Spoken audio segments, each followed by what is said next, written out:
Nah, bagaimana implikasinya terhadap rancangan pembelajaran ini tadi sudah dibahas oleh Pak Kepala.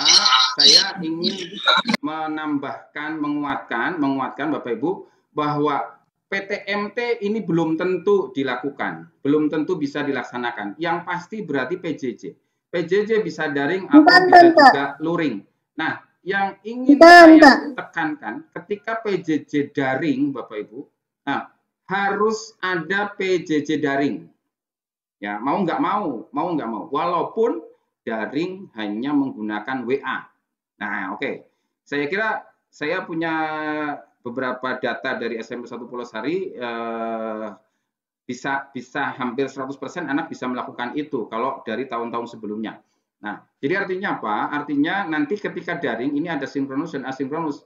Yang ingin ditekankan di tahun sekarang, tahun pelajaran sekarang ini, kalau kemarin mungkin sinkronusnya belum muncul atau masih sangat terbatas, wajib Bapak Ibu melakukan sinkronus. Ya, sebetulnya saya sudah sering menekankan ini. Wajib semua mapel melakukan sinkronus sesuai dengan jadwal yang nanti ditentukan oleh sekolah. Artinya jadwal mapel. Ya, jadi gini, sinkronusnya seperti apa? Alternatif banyak ya. Tadi juga sudah muncul di Pak Kepala, Pak Dudung. Sinkronusnya itu bisa menggunakan ya kalau memang memungkinkan antara guru dan siswa itu matching misalnya, maka sinkronusnya bisa menggunakan Google Meet, bisa menggunakan Zoom Meeting misalnya seperti itu, kalau memang siswanya juga bisa mengikuti. Tapi kalau tadi yang bisa diikuti oleh semuanya itu adalah WA, ya udah minimal sinkronus pakai WA. Gitu ya. Sinkronus pakai WA tidak harus tatap muka, gitu Bapak Ibu. Tidak, maksud saya tidak harus tatap muka virtual. Jadi artinya kalau hari Kamis pukul 7.30 itu kelas 7A, jadwalnya adalah IPA misalnya, maka pukul 7.30 kelas 7A semua siswa siap di depan handphonenya dengan membuka WA. WA-nya di saat itu online semua. Maka minimal Bapak Ibu gurunya meminta siswa silakan absen satu persatu dengan menuliskan nama. Nah, maka itu sinkronus WA. Nah, Bapak Ibu akan bisa pantau berapa jumlah siswa yang berpartisipasi saat itu. Ya, kalau jumlah siswanya 32, maka yang absen ada berapa dulu. Nah, setelah absen semua, maka Bapak Ibu mulai dengan persepsi, mulai dengan masuk materi pembelajaran. Misalnya Bapak Ibu sudah siapkan materi dalam bentuk teks. Bapak Ibu ada materi dalam bentuk teks, tinggal copy paste ke situ ke WA, tanggapan siswanya seperti apa, gitu kan. Jadi ada bahan yang perlu dibaca oleh siswa, misalnya kemudian siswa diminta untuk menanggapi.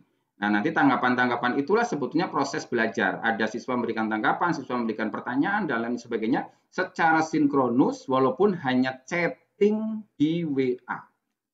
Gitu ya. Oke, itu wajib. Nah, wajib. Adapun Bapak Ibu mau melakukan Google Meet ataupun Zoom Meeting, ya menurut saya minimal 1 bulan sekali. Nah, gitu ya. Jadi minimal 1 bulan sekali memang betul-betul ada sinkronus virtual meeting. Oke. Saya berharap ini bisa dilakukan oleh semuanya. Nah, yang kedua asinkronus. Ya, pasti kalau asinkronus ketika Bapak Ibu memberikan penugasan-penugasan, anak bisa menyelesaikan kapanpun sampai minggu berikutnya, maka bisa dilakukan secara asinkronus, bisa juga melalui WA, bisa Google Classroom, atau bisa platform-platform lain yang intinya tidak harus saat itu diselesaikan oleh siswa. Ya, ini yang perlu saya tambahkan, saya tekankan di situ. Jadi wajib ada daring sinkronus, minimal melalui WA, menggunakan virtual meeting paling tidak 1 bulan sekali di setiap mata pelajaran. Ya, nanti dilihat Bapak Ibu berapa partisipasi siswanya, itu yang saya katakan tadi perlu dievaluasi, direfleksi secara berkala juga. Nah, adapun luring tentu ini juga menjadi pasangannya daring ya. Bisa jadi daring itu tidak bisa semua siswa mengikuti itu, maka anak bisa menggunakan harus difasilitasi secara luring. Misalnya ada 2-3 orang yang memang harus secara berkala datang ke sekolah mengambil tugas ya, makanya di sini saya munculkan penugasan. Jadi ada mengambil tugas, mengembalikan tugas dan seterusnya. Kemudian ada yang sama sekali tidak bisa datang ke sekolah, maka di sini yang dimungkinkan Bapak Ibu melakukan melalui akses rukun. Rukun ini maksudnya guru kunjung ya, atau home visit, atau ada yang menyebutnya guling, guru keliling ya. Kalau guling kayaknya nggak konotasinya negatif gitu ya, makanya saya ganti rukun saja. Guru kunjung ya. Jadi guru kunjung tentu sebetulnya tidak seperti guru kunjung yang dilakukan oleh guru-guru SD. Kalau guru SD wali kelas berkunjung ke siswanya, itu dia mengajarkan semua mata pelajaran, sehingga ketika guru kunjung datang ke sekolah, ke kelompok-kelompok siswa, maka bisa jadi mengajarkan materi pelajaran tertentu. Tetapi kalau di SMP saya kira guru kunjung ini lebih kepada proses komunikasi dan koordinasi dengan orang tua. Ketika anak ini tidak bisa mengikuti daring, tidak bisa juga luring, nah apa masalahnya, dan itu penyelesaian masalah secara individual gitu ya.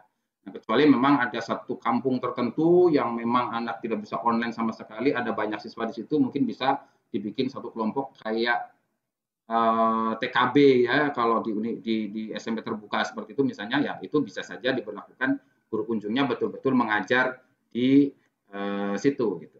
Oke. Nah, ini yang juga tadi sudah dijelaskan ya. Nah, akhirnya Bapak Ibu, bahwa nanti pengaturan rombongan belajar, penjadwalan, dan mode pembelajaran ini nanti didiskusikan, silakan Pak Didi sebagai Wakasek Kurikulum, kemudian bersama dengan kepala sekolah dan semuanya, ya, yang pasti bahwa mode pembelajaran yang nanti akan diputuskan itu harus disesuaikan dengan hasil asesmen diagnostik dan analisis sumber daya dan lingkungan sekolahnya, gitu ya. Yang pastinya alternatif yang paling bisa mengakomodir semua siswa itu pasti ada PJJ ya, atau belajar dari rumah. Nah, tergantung PJJ-nya apakah daring ataukah ya tadi itu ya, PJJ ini daring atau luring. Jadi kalau luring berarti kan belajarnya dari rumah.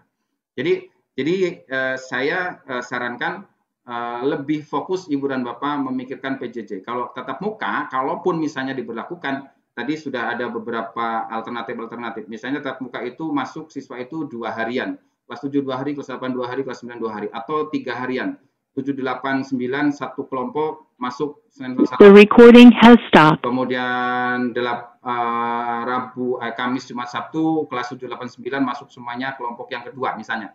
Maka waktu mereka belajar di tatap muka itu juga sangat-sangat terbatas. Intinya kalau ada tatap muka itu sebatas untuk lebih mengakomodir siswa supaya siswa tidak memantau siswa supaya siswa tidak kebablasan di rumah, belajar tidak bisa dipantau.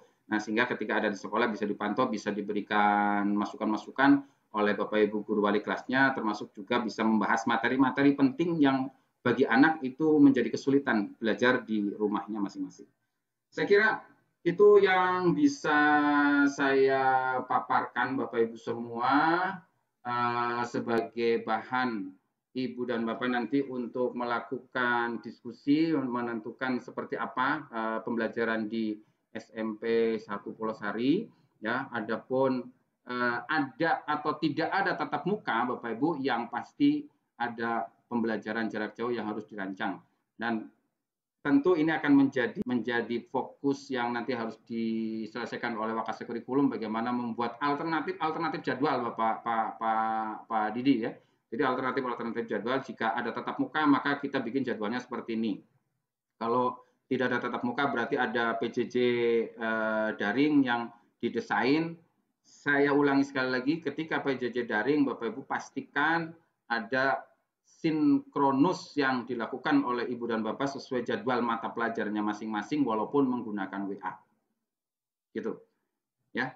Saya kira itu saja Pak Dudung dan Bapak Ibu semuanya. Saya kembalikan kepada pembawa acara. Terima kasih. Assalamualaikum warahmatullahi wabarakatuh. Waalaikumsalam warahmatullahi wabarakatuh. Terima kasih Pak Haji.